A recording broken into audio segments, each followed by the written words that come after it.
The first thing I noticed as a longtime fan of this series is that A Total War Saga Troy is extremely and unabashedly stylish. The world is ringed by surreal, soaring mountains that suggest ancient Greek pottery. The battle resolution animation shows the opposing generals fighting theatrically under a heavenly spotlight. The color palette is perfect for making me feel transported to the Bronze Age world. And this personality seeps over into a fairly satisfying campaign as well. There are some cracks in this ornate amphora though, particularly when it comes to the AI.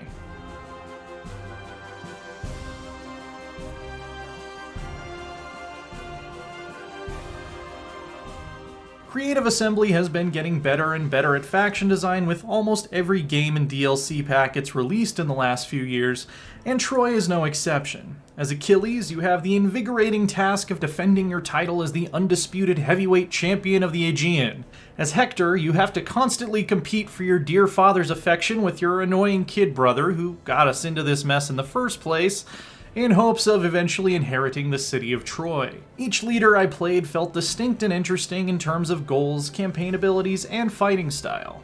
These heroes also have their own dramatic, story-based win conditions called Homeric victories that walk them through some of the highlights of their role in the Iliad. This is a great nod to the source material, which helps further differentiate each campaign, and it's great that it doesn't get in the way if you want to pursue a more traditional Total War victory instead. Sometimes answering Agamemnon's call to war can be a bit more trouble than it's worth. Keep your courage, lion-hearted Achilles, for you know well that fortune favors the bold. There are also some special discoverable objectives with unique rewards, like becoming Anax, basically a tribal king, of one of the map's several geographic areas. The map, as I mentioned, is absolutely stunning. From the lush, hilly valleys of the Peloponnese to the rocky, rugged islands of the Cyclades scattered across the wine-dark sea, every corner is a joy to explore. Undiscovered areas are covered in a beautiful, weathered texture like baked clay, with ancient writing floating across the surface forebodingly.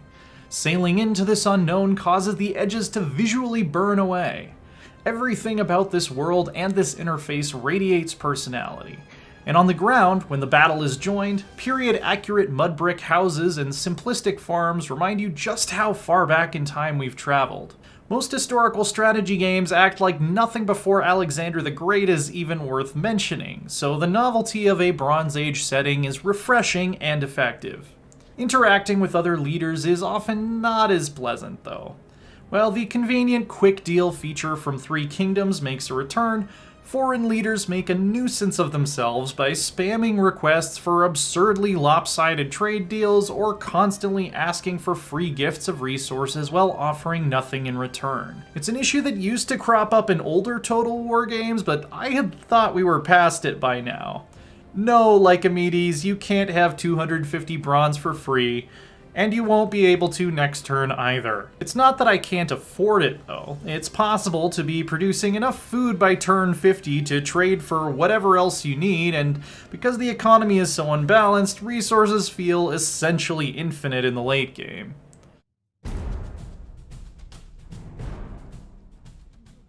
These kinds of AI quirks extend to the battlefield as well, particularly with ranged units set to skirmish mode. All too often, it results in them getting stuck on the terrain or suicidally charging into the enemy melee troops for no clear reason, instead of attacking and falling back like they're supposed to. Epic heroes, likewise, will sometimes get stuck in an animation loop and be rendered useless, or do a 180 in the middle of a fray to launch a powerful area attack that only hits the cobblestones. Along with a handful of crashes to desktop when opening certain interface windows, this all makes it clear that this Odyssey could have used a little more polish. When the AI isn't being a bugbear, though, field battles can be great fun. Bows and cavalry, staples of most other Total War games, are more of a novelty in this distant era, which has forced the designers to get creative in shaping a new battlefield ecosystem. Even more so than usual, Troy's clashes are all about maneuvering, with lighter and more nimble armies able to gain the advantage against heavier, slower ones by being able to decide the where and when of the fighting. And the battle maps are excellently designed for this, with the best choke points and flanking routes usually located a brisk march away from either side's starting zone. Being able to get to them first can make a huge difference. Siege battles are a bit less pleasant. Most of the time, the only siege weapons you'll have access to are battering rams, and scaling the walls with ladders can be borderline suicidal. If you have the luxury of time, it's almost always better to surround a city and wait for them to starve themselves into submission. This is accurate for the era, but it can also take away from the drama and momentum of a campaign as your conquests turn into waiting games. There are several other things I found counterintuitive as a longtime fan of the series, but they fell into place nicely once I could see past my preconceptions.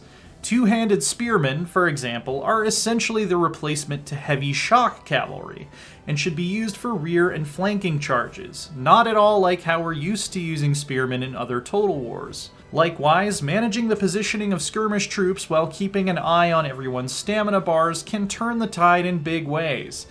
It definitely takes some getting used to, but is plenty satisfying once you do. And despite being so infantry-focused, the diversity between factions and even within a given faction's roster offers plenty of options to pursue different playstyles.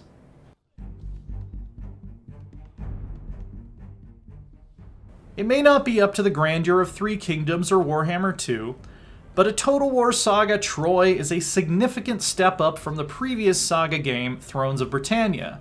Troy is simply dripping with style and offers exciting, diverse campaign objectives that enthusiastically retell the timeless tale of the Trojan War and its iconic characters.